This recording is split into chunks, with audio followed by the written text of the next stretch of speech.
Tuesday night, Gene and I were both in New York to see the new Eddie Murphy picture called The Golden Child. And I liked it, and Jane didn't. Mm-hmm. We were talking about the audience. We were in the same theater, and I said, it's going to make millions of dollars. Everybody there was laughing. And Gene said, I don't think it's going to be very successful. The audience didn't like it very much. We were about a row apart. No, we were not. We were about 12 rows apart. As a matter of fact, you were sitting right next to each other.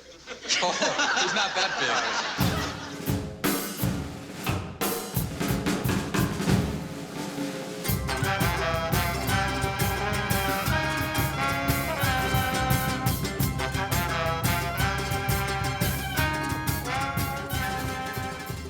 Welcome to Amusing Jews, where we celebrate Jewish contributors and contributions to American popular culture. I'm Jonathan Friedmann.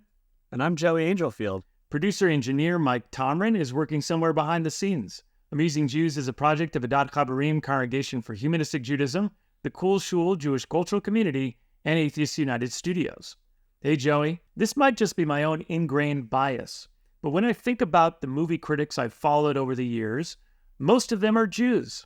Pauline Kael, Leonard Maltin, Kenneth Turan, Neil Gabler, and Gene Siskel. Although I must confess I preferred the reviews of his atheist ex-Catholic partner, Roger Ebert.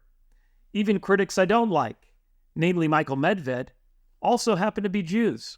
One important Jewish film critic of my generation is today's guest. We're excited to chat with Matt Singer, the editor and critic at ScreenCrush and current chair of the New York Film Critics Circle.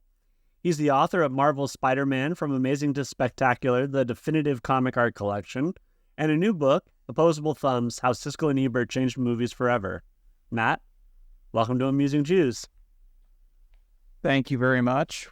Thank you for having me. You're a prolific film critic in your own right. You write that you were personally influenced by Siskel and Ebert, both of whom died of cancer before their time.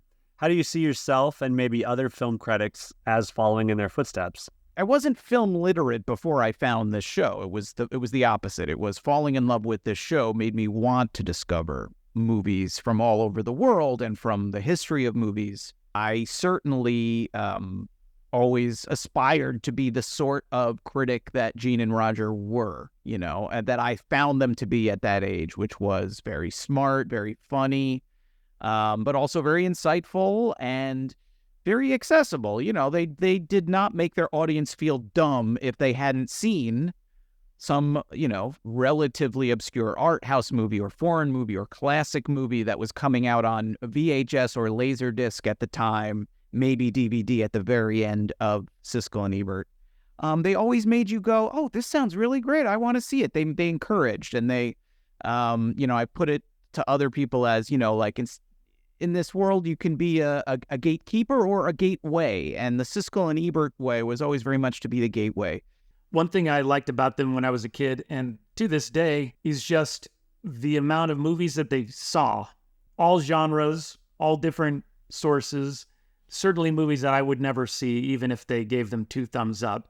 But just a lot of respect that I had for them came from the fact that they saw a lot more movies than I did, and I appreciated their professional opinions because they were the viewers of all these different movies. I don't know if you had the same kind of reverence just for the amount of films that they were able to see. I would love to be able to just go to movies all week, every day, and then write about them all day, every day, write reviews. I'm lucky if I get to write a review a week, and that's kind of squeezed into all the other stuff. Some of which is fun, some of which is not fun. That's part of the job. I'm kind of a one-man band at the website that I work at, ScreenCrush, and there's wonderful parts of that. But it does mean that there's parts of the job that don't involve just reviewing movies, which to this day is still one of my absolute favorite parts of all this, and was the reason that I wanted to do it in the first place. And the reason I wanted to do it was, watching Siskel and Ebert. And yeah, that was that. More than anything, that was my reaction when I was a kid, was like, wait a minute, these guys this is what they do? Their job? This is a job you could have? You go to see 4, 5, 6, 8 movies every single week? And then they go and sit in this movie theater, which at the time I assumed was a real movie theater. It looked a little weird compared to the movie theaters I was going to, but I had no reason to believe it wasn't real at that time. And they just sit in this movie theater and argue about them? Is this can one do this? Is this a thing? Is this a job? And I didn't really think it was, to be honest with you, at that age. It wasn't like I did not have grand designs at that age of being like, oh, that's what I'm going to do. Because the show was called Siskel and Ebert. When I was 12 years old, I was like, I'm not named either of those names. It doesn't look like there's a bright future in this for me. But later on, I kind of came around to realizing, oh, maybe there's a way to do it where you're not the host of a wildly successful syndicated TV show. Enjoying the show? Click like and subscribe. In your book, Opposable Thumbs, you note that Roger Ebert and Gene Siskel were part of a 1970s generation that took film in new and boundary-pushing directions with filmmakers like Steven Spielberg, Francis Ford Coppola, and George Lucas. This was a generation that was raised on movies and loved the medium. So what role did Siskel and Ebert's film criticism play in the new Hollywood movement? They're writing about those movies in their newspapers because before they were hosting the show, they were already, newspaper critics in Chicago from the late 1960s. So they were really, as you're saying, like they witnessed the start of the new Hollywood period. The TV show doesn't start till 1975. And so by that point, the new Hollywood is already kind of old new Hollywood, and it's kind of giving way to the blockbuster era at that point. Obviously, Star Wars is 77.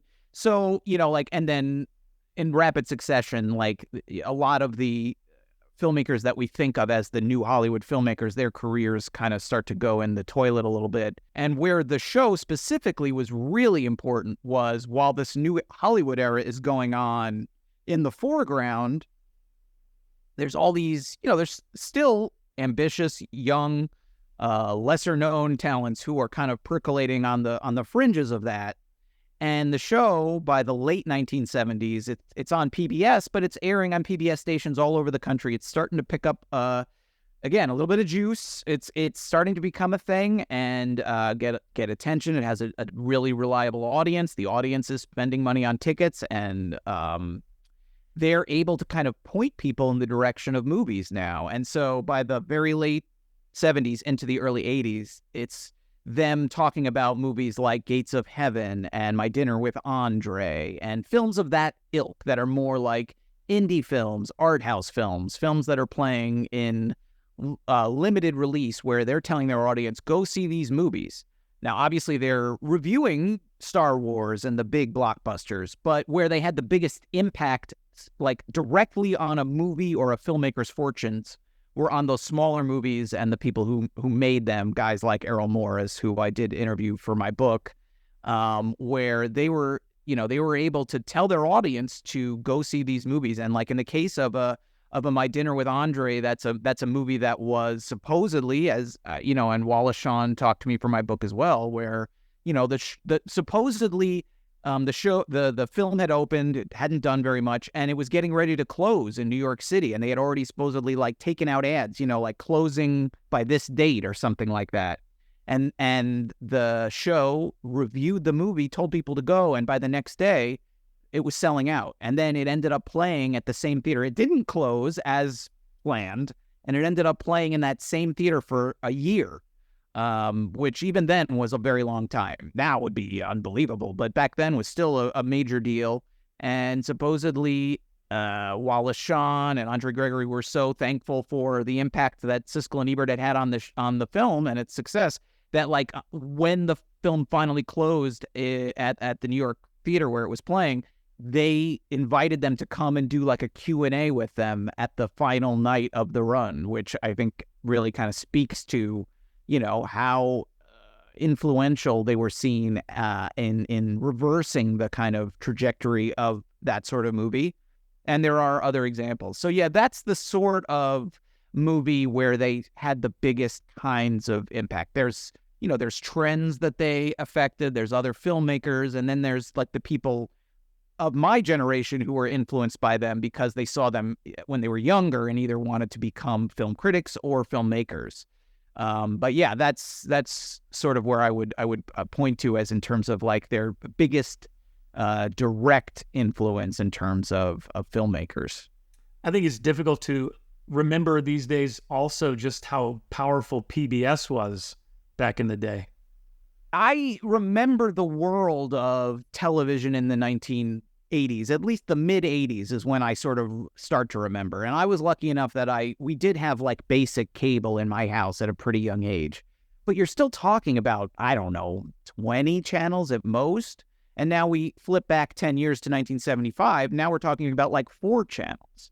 And so, you know, when people are talking to me now about like, why isn't there a show like this on television? And you have to talk, there's a lot of reasons, but one of the biggest ones is like, this was a show that was on one of 4 networks. And so, you know, maybe you had a local UHF network or a couple of little local stations, or maybe you had early cable compared to the hundreds, if not thousands of options you have in front of you right now at any second.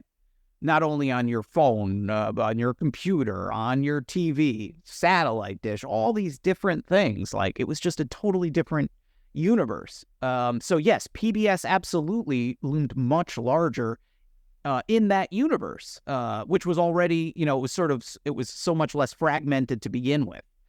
I was also born in the year of their Lord, 1980. So our experience is very similar in the sense of being there when we didn't have so many options and then seeing the proliferation of options. And, you know, I'm wondering also these days if critics can have or even dream to have the same kind of impact that they once did with Siskel and Ebert and a few others. I do think reviews in certain venues and certain places can have a real impact. But to what extent, I don't know. It's really hard. That's harder to quantify. I mean, when you look at like movie ads, for example, you know, one way to really see the influence of Siskel and Ebert in their day is to like go, you know, like if you can get your hands on, I guess now it would be a PDF, or maybe you could go to a library and look at a microfilm or something, and just look through the art section of a newspaper from one of those years when they were in their heyday, and look how many ads have a quote from Siskel or Ebert or both, and, you know, and obviously the most famous one being 2 thumbs up. You know, that was ubiquitous. In that era, if you got 2 thumbs up from them, you put it in the newspaper ad that you placed everywhere, and your TV ads and your trailers and all those sorts of things as well. If you find one of these ads now, what do you see? Maybe you'll see, ironically, you still see RogerEbert.com, which always kind of makes me chuckle because, you know, sadly, Roger's been gone for quite a while now, but they sometimes credit the byline, but a lot of times it'll just say like a wonderful movie, RogerEbert.com. And I'm going, it's just a little weird that they do that, but they do. Anyway, probably if you're not seeing that, what you're seeing is something involving Rotten Tomatoes, you know, certified fresh. You know, I would say that if anyone looks for anything like a Siskel and Ebert, a 2 thumbs up in an ad these days, it's that. And of course, we know that that's not a guy named Jim Certified Fresh. That is a website that aggregates many, many different reviews, hundreds of reviews, and my reviews are on there. I mean, I'm one of the hundreds that's on there. I think Rotten Tomatoes absolutely has a use and a value if you use it in the way that it was originally intended, which was, here's links to all of the movie reviews that you might want to read about this movie. And we'll even designate which critics we think have the most authority. These are the top critics, the most reliable, the most trustworthy in our eyes. You know, like that's what it was for. And you can still use it that way. I don't know how many people actually do. And I think the vast majority of people don't use it that way. And, you know, based on the referral traffic I get from those reviews, I'm pretty confident in saying that they don't use it that way. They look at the number, and maybe they look at the individual numbers. Maybe they go look at that top critic number, or they compare the number to like the fan score, because the audience, you know, I guess there's a way to get verified as an audience member, and you can put your vote in at Rotten Tomatoes. And so it does kind of become very, you know, number-based and aggregate-based. And I think a lot of people just look at that number and say, oh, it's a high number, well, this movie must be good. Or, oh, this got a bad number, this movie must be bad, without looking at any actual reviews and seeing what anyone actually said. One other thing I'm thinking of now that you mentioned that, you know, we have a different kind of society and culture now that is maybe less accepting of experts as they might have been in the 80s and 90s. And maybe even just the audience score is what people are looking at because they see that as a truer reflection of how well they might like this movie as opposed to these experts like, who cares what the critics have to say, sort of an attitude. Yes, I do think that attitude is out there. On the other hand, you could find that attitude when Siskel and Ebert were around and people would complain like, well, what does Roger Ebert know? What does Gene Siskel know? He never likes any of the movies I like. I think in some ways that's a tale as old as time. On the flip side, I also find, I feel like reviews are more pervasive than ever before. Now, whether they're by the audience or whoever, more people are writing reviews. And I feel like more people are like on the web, people are now looking at reviews of everything, because they're shopping online. So they're not even looking at these. I need to buy a coffee maker I'm going to go on Amazon or wherever. I'm going to look at the reviews and I'm going to read these reviews. How do I know? I don't know who wrote these reviews. I have no idea who they are. They might be a lunatic. They might be a bot. They might not exist. But people look at them and they go, oh, okay. And so I almost wonder if we're nearing a tipping point where things swing back the other way, where we've become so, then you get the coffee machine and it's a piece of crap, even though it had the best reviews on whatever website you bought it on. And so this is something I've been thinking about is like, are we due for a pendulum swing back in the other direction? Maybe not. Maybe I'm full of it. Who knows? But I do think there is this weird need for reviews almost more than ever before, but it's also, there's such a proliferation of voices. And there is still that sentiment of like a wariness about, critics. It's a very strange world that we live in now in terms of what you're talking about, this relation to critics and reviews and criticism. And I mean, one of the things that I thought about a lot writing the book was like, yeah, what would this world look like if Roger and Gene were still in it? What would they have made of this? What would they be doing now? It's all stuff that is in the book. But like, yeah, all of these questions you're asking, they're definitely things that I thought a lot about working on the book, because how could you not? I mean, it sort of cuts to the core of what the book is about. Siskel and Ebert were real life rivals. Siskel wrote for the Chicago Tribune and Ebert wrote for the Chicago Sun-Times. There was constant tension, disagreement, and competitiveness between them, yet they respected each other in a professional married couple kind of way. Do you think their shows would have worked without their authentic love-hate relationship?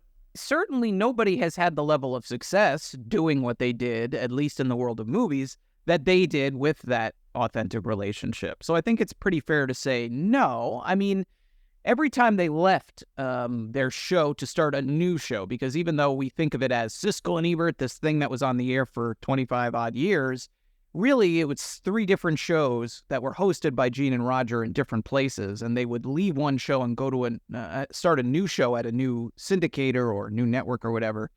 And then the old show would kind of continue on without them for a while. And in fact, the PBS version of the show, the original version of the show, which ultimately was called Sneak Previews, that was the title it was most known under. Like, the guys who replaced them stayed on the show longer than Gene and Roger were on that show. So it aired. It had an audience. It may not have had the same level of impact. It might not have the same kind of legacy where people, no offense to the hosts of Sneak Previews after Gene and Roger, I don't know that necessarily someone's going to write a book about them.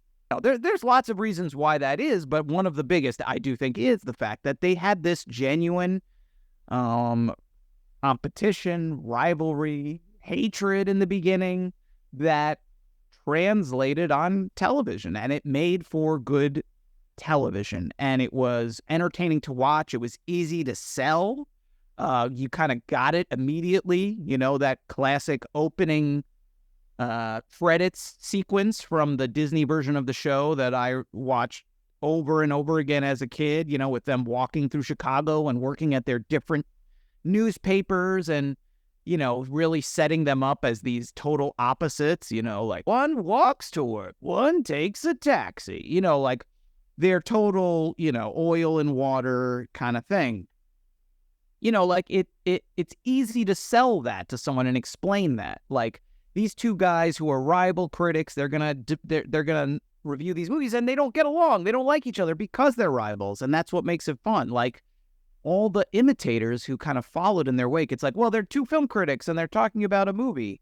Well, okay. And they might be smart. They might be intelligent. They might be good on camera. But if they don't have that chemistry and that tension, then there's not really necessarily any drama. It can be informative. It can be insightful. It can be interesting.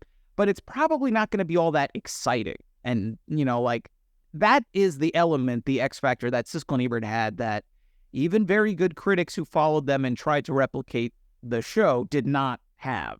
And I spoke to a lot of them for the book, and they openly would admit that. They would say, you know, like we just didn't have that kind of hatred for each other or frustration with each other. And, you know, I think it was A.O. Scott, who, you know, the now former film critic for the New York Times, who was one of the people who tried to, you know, host the show after Gene had passed away and Roger was alive, but was ill, couldn't speak. And, you know, Roger was friendly with A.O. Scott and his co-host on that version of the show, Michael Phillips. And A.O. Scott told me, like, Roger would email him and say, like, you guys are too nice. You like each other too much. You need to fight. You need to argue. You need to debate. There needs to be something at stake. That's what your show is missing. And he would, you know, he would say he would agree, but it was like they couldn't fake that, you know, and if they tried to, it just felt phony to them. You know, it wasn't the real thing. Whereas Gene and Roger, when you see them fighting on camera, nobody is egging them on, telling them to pretend to fight. Those are, you know, when they really got into it on the show, they really got into it. Those weren't staged. They certainly weren't scripted. It was authentic. And yeah, I do think that really made the show what it was. And I don't think that any of the other shows had that. And as a result, you know, they just never quite measured up to the original. Do you think that also gave the times when they did agree and give two thumbs up more validity, or even two thumbs down? The fact that they're agreeing about a movie gave it a little bit more credibility as a review in some sense. I do, actually. And I do think that is kind of like one of the important but maybe lesser discussed aspects of the show. Because yes, absolutely, you know, people tuned in. A lot of people tuned in to see these guys argue and fight because it was fun to watch that. But they didn't actually disagree as much as you might assume. You know, listening to me talk now, or just if you're familiar with them from talk shows, or you kind of vaguely remember them, you might remember them fighting. Or like, you know, every few years somebody unearths a clip of them fighting on the show and that goes viral. And, you know, no, but very rarely does a clip of them agreeing about something go viral on the internet, because people agreeing about things never go viral on the internet. It's always about, you know, anger and arguing and stuff like that. So, you know, in that sense, Gene and Roger are really perfect for the social media era. But yeah, they certainly agreed as much, if not more, than they disagreed. I saw that you worked as an intern on the fourth Toxic Avenger movie, Citizen Toxie. We had Lloyd Kaufman, creator of the Toxic Avenger and president of Troma Entertainment, on a past episode of Amusing Jews. Ebert gave Kaufman's movie, Sergeant Kabuki Man NYPD, a mostly positive review, but Siskel panned it and couldn't understand why Ebert sort of liked it. But you really enjoyed Sergeant Kabuki Man? I liked it, but there was more to look at. It was more, it tried harder, it had more variety. According to Kaufman, Ebert loved movies, but Siskel was a curmudgeon. You have a quote from Ebert in the book that sort of alludes to this. Ebert told Siskel, "I think the main difference between us is when we go to the theater, I'm looking forward to having a good time, and you are fearing having a bad time." What do you make of all this? Well, I mean, isn't it funny how the one who said nice things about Lloyd's movie, he was the good critic, and Gene was the curmudgeon. The one who didn't like my movie, he was a real curmudgeon. I mean, okay, I mean, yeah. Yes, though, that quote is in there, and I think Gene's rebuttal to that quote from the episode, because that was something they said on air, I think Gene's rebuttal was something along the lines of, given how many bad movies we see every single week, I think it's perfectly reasonable to walk into a movie worried that you're going to have a bad experience, which, who am I to argue with him? Yeah, they certainly had different dispositions about movies, but it also depended on the kind of genre. Like, you know, in defense of Lloyd, I mean, I don't necessarily think that all things being equal, you could count on Roger to like movies more than Gene. I never did the math on that. Maybe if you looked it up and you really figured it out, maybe you could say Roger gave out more thumbs up than Gene did. It's possible. I don't know. I do know that on the whole, watching as many reviews as I did, and I watched every episode I could find, the vast, vast majority of the episodes from the 25 years that they were on together. There were certain genres where Roger was more, I don't want to say easy, but I would just say more, maybe open-minded is the right word to use. Or Gene was openly more skeptical about. And really, like, the kinds of movies Lloyd Kaufman makes would certainly be amongst the genres. I mean, you have to also remember, like, Roger Ebert is the guy who wrote Beyond the Valley of the Dolls, you know, like a Russ Meyer movie. And Russ Meyer and Lloyd Kaufman, I would say, are probably kind of kindred spirits in the world of cinema and their interests. So I think Roger, you know, I guess, you know, throughout the years, he would sometimes give movies like, you know, not necessarily traumas, but although maybe sometimes he would in the case of a Sergeant Kabuki Man or a what have you. He was just willing to say, you know, like give a very, very mild positive review to something he deemed kind of so bad it's good. I don't know that he would have used that terminology, but, you know, movies of that ilk that were so silly, where he would openly in his review say, I'm not sure this is a good movie, but I enjoyed it. You know, a film like Congo, the Frank Marshall, Michael Crichton movie Congo is a movie. If you look up his review, you'll see he's not exactly saying this is a masterpiece of cinema, but he is saying, I had a lot of fun at this movie, and I can't deny that it was silly and goofy and wacky, but I enjoyed it, and so I'm there on that basis, I'm giving it thumbs up. Whereas Gene, that was never like his modus operandi. It's like a good movie is a good movie is a good movie. And, you know, they would fight about things like, you know, Gene had a habit in reviews. He would, you know, if he didn't like something, he would compare it to the best movie you can think of in that genre. And this is no Singing in the Rain. This is no Meet Me in St. Louis. This can't even hold a candle to that sort of film. And Roger's rebuttal to that sort of argument would often be total frustration and exasperation. He would say, Gene, obviously this is not Singing in the Rain. That's the greatest musical ever made. You're comparing this schlumpy movie about, you know, teenagers breakdancing to Singing in the Rain. Now, you know, this is, I'm sort of just kind of paraphrasing and making this up as I go, but this is very typical of the kind of thing they would say. And Gene would often kind of fight back and say, okay, fine, but shouldn't every movie aspire to be the Singing in the Rain of its genre, the best? Shouldn't it try to be the best movie it can be? Why are we going easy on these movies? Because they're not trying to be good. Why should I go easy on it if it's not trying hard?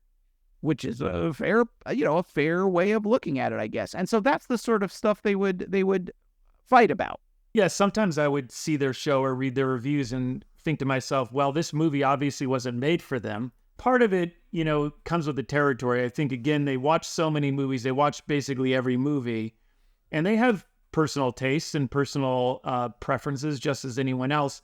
And yet they kind of subjected themselves to movies that they probably wouldn't have seen if they were paying for their own tickets. But on the other hand, like, that's the job of a film critic. Like, if a film, you know, that's what we pay film critics to do. And sometimes they go see a movie like the Barney movie or, you know, Toy Story, you know, and say, this is the debut of a very important animation studio, and it's a breakthrough of technology. On Siskel and Ebert, Gene often would criticize Roger for being too easy on kids' movies. He would often complain about that, and there's stuff on that in the book, I believe, where that was a source of frequent argument between them. Again, kind of for the same reasons I was talking about a few minutes ago. Gene would be like, I don't care who the audience is supposed to be for this movie. Is it good? Did I think it was good? Yes or no? Whereas, you know, Roger was a little more well, I don't think it's so great, but I think little kids might like it. Like, he would say that. And then Gene would be like, well, no, like there's examples of Roger being like, I didn't enjoy this movie, but younger children might like it. And Gene would say things back to him like, dim-witted younger children, Roger, this is a terrible movie, and then Roger would be like, why are you being mean to children, Gene? And he'd be like, I want to be the mean one. Yeah, you can be Uncle Raj. I'm going to be the mean one. And I think you mentioned in the book that Ebert was particularly fond, no matter what, of movies with dogs in them. Is that correct? Yeah, that was something I just sort of noticed, again, watching hundreds of episodes. I mean, I'm sure there is an example of him giving a thumbs down to a movie with a very prominent central role for a dog, but I can't think of it off the top of my head. And what was astonishing to me was how often he gave he would give a thumbs up to a movie, almost no matter the subject matter beyond the dog. Like, if it has a dog and the dog is top billed or is the wacky sidekick or whatever, he was up for it. He was game. And yeah, it was funny because doing the research and seeing that, it really started. I started to go, this is another dog movie where he's giving thumbs up. And then I started to think about it, and he has this. I'm not sure. I guess he must have written it first as a blog entry, and then it was turned into a chapter in his memoir. A lot of his memoir life itself a lot of the individual chapters started as blog entries on his website, which he would then expand and revise and added stuff to make the memoir. And as I was watching all of this, I realized there's like a chapter in his memoir, and there's also a blog entry, a similar blog entry on his website where he talks about the dog that he had as a kid that he adored and his parents basically took away from him. And he has if you look it up, there's some sort of sentence, I haven't read it now in a while, but there's a sentence in there along the lines of there is a dog-shaped hole in my heart that will never be filled, and it's because of this dog. I think the dog's name might have been Blackie, that his dog was taken away from him as a kid by his parents. The dog was, it was barking all night, waking up the neighbors, bothering people, and they sent Roger away for a day or maybe a trip to visit a relative. And when he came home, the story was the dog ran away or something like that. And he later came to realize they got rid of this dog because the dog was a pain. And I loved it, but my parents hated it. And clearly, and he says it openly in this article, that it left a hole in him that he was trying to fill. And clearly that's, so when a movie's with good dogs, like dogs being sweet and kind, it broke all of his sort of intellectual defenses down, and he found it very hard to resist, which I find incredibly endearing because, he wasn't hiding it. He didn't pretend it was anything other than that. He's openly telling you. It's not like he's, making a defense of Homeward Bound on the case that it's, a searing indictment of the American system of pet care or something. He will tell you that he just loved how the dogs were and they were sweet and good boys and all this sort of stuff. And it's I just really enjoy that honesty and that willingness to speak his truth as a film critic, that he loved dogs and he loved movies about dogs. You write that casual fans saw Siskel and Ebert as a rehash of the Laurel and Hardy bald guy, fat guy formula, but they were incredibly thoughtful cultural curators. Ebert saw himself as a teacher, and Gene saw himself as an uncorruptible reporter. Millions of people trusted, or at least listened to, what they had to say.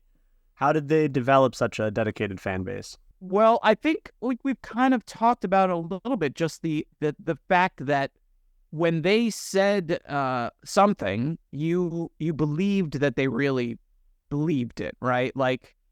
Roger Ebert wasn't giving thumbs up to all these dog movies because he was like, oh, if I give a thumbs down, the dog lovers are going to come after me. And he certainly didn't, if he was worried about what people would think, he probably would have done the opposite, because he's giving thumbs up to these, schlocky dog movies. He gave thumbs up to Air Bud, it's he didn't care. Nobody I've spoken to has said, oh, those Siskel and Ebert, they were such phonies, they didn't believe that stuff. They were just saying whatever for ratings or whatever. Like that attitude simply didn't exist. I haven't encountered it, and I feel confident enough to say if someone has that opinion, I don't see a basis in reality. I mean, the reality is that these guys, whether you think they were right or wrong, whether that was the popular opinion or not, they were going to tell you what they thought of every movie. And I think their viewers, they might have initially tuned in for the arguing, the debating, but if they stuck around, they really came to see that these guys, they meant what they said, and you could trust that when they said something and when they gave it that 2 thumbs up, they really believed it. They weren't being pressured to say it by a producer or a studio or a director. And, even if a director that they loved put out what they thought was a bad movie, they would say it. If they didn't like a Martin Scorsese movie, which happened from time to time, even though I think probably on the whole, Scorsese was probably their favorite director. If they didn't like The Color of Money, they would say so. I love The Color of Money. They gave it 2 thumbs down, and that happened from time to time. And there's other, lots of other examples. And, and it didn't matter to them if they were, hoping to interview that person or whatever in their newspaper. They were going to just give their honest opinion. You note that Gene Siskel gave a few interviews about his Jewish identity. Did his Jewishness inform his film criticism in any way? He did certainly give interviews about his Jewishness, and he was very proud of his Jewishness. He would talk about it in reviews, and certainly in reviews of, movies with Jewish subject matter that would come up from time to time, absolutely. In terms of it informing his criticism as a whole, that I don't know. I'm trying to think of any places where he might have talked about that. And I'm kind of struggling to think of any specific examples.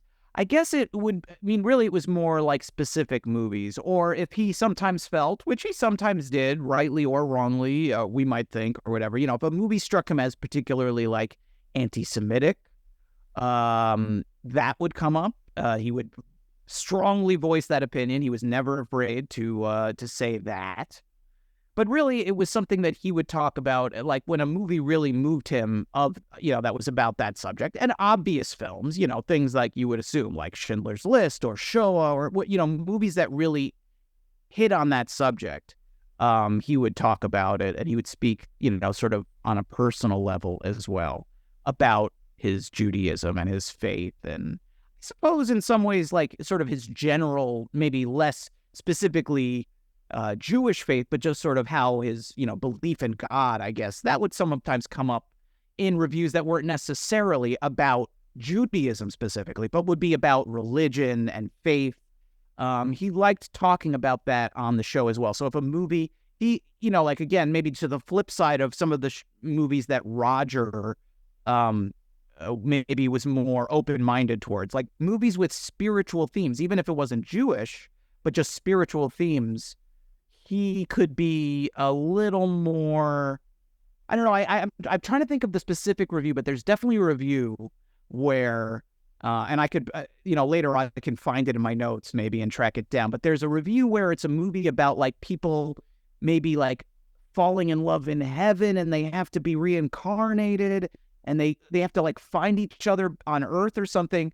And Roger hated this movie and Gene really liked it. And as they're fighting, Roger says something along the lines of like, Gene, you just love any movie where people like are fated to be together in a spiritual plane beyond, and that they fall in love and that like nothing, like their love transcends all time and space and it lives on throughout eternity. And Gene's like, yeah, I do like that. And what of it? That's a great thing to believe in. It's a nice thing. And of course, Roger was, as you, I think, mentioned at the top, he was raised Catholic and he was very knowledgeable about Catholicism and often brought that knowledge to reviews of movies on that subject. But in terms of what he believed, he was much more of an atheist and very, very skeptical about those sorts of topics. So I think maybe that does speak to the sort of their different opinions, not just about movies, but about life in general and about sort of spirituality, and you can see how their differing opinions on that subject, which as in general might have nothing to do with movies in the abstract, when it applies to a specific movie, it can kind of inform their views, which is sort of an interesting thing that, if you're watching just one random review out of context, you might not notice. But when you watch 25 years of these reviews, hundreds of episodes, you do start to see that their biographies and their real lives kind of inform and impact what they see and what they talk about. And I tried to include some of that stuff in the book as well. But that's sort of the fun of the project for me was revisiting all that stuff. I don't know that any normal, sane person would watch 25 years of old movie reviews, but I really enjoyed doing it. So I would certainly, like if people watching this, listening to this are like, I want to go back and revisit them and see them. And I find that the show actually, the fashions may not hold up, but pretty much everything else about the show really does. It's a really interesting and fun show to revisit now. Pick any random episode. It's pretty interesting to take a little time capsule of what was going on in 1978 or 1984 or 1992 or 1999. And, it actually, I feel like it would be, we really need like a real official dedicated archive of the show, because it's such a nice resource to have to tell that story of kind of film history for that quarter century. Because you tune into any random episode, you're going to get a great little snapshot of what was going on in the film world in any week of any year in that period. Again, having done it myself, I thought it was really fascinating. If you're a film nerd who's interested in that time period, it's a deep dive on YouTube that's worth having. It's not comprehensive. You're going to have to probably do a little digging, cross-referencing with an IMDb or some kind of episode guide. But, if you just Google Siskel and Ebert and almost any movie that's released in that time period, you might find their review and find the whole episode. And it can be a lot of fun to kind of do that sort of a search. I speak from personal experience about that. Well, thanks so much for joining us, Matt. It was my pleasure. Thanks for having me, guys. And to our audience, now back to your regularly scheduled lives.